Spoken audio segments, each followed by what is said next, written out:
الجزء الثالث من اعدادات البطارية في هواتف اوبو. بس الفكرة بقى الجزء الثالث ده حاجة جميلة جدا جدا. وهنضغط على اعدادات توفير الطاقة وهتلاقي حاجة اسمها تحسين الطاقة، الاستعداد عند النوم. يستهلك هاتفك نسبة اقل من الطاقة عندما تكون نائما.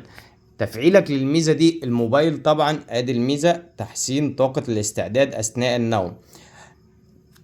تفعيلك للميزة دي الموبايل نفسه بيتعرف على اوقات النوم بتاعتك. واول ما بتنام او وقت النوم بتاع حضرتك بيجي، الموبايل بيكون عارف بيعمل وضع سكون تام للموبايل. وبكده هتصحى الصبح لو انت سايبه 20% هتلاقيه 20%. ده لو هو يعني نزل خالص هيكون 19%.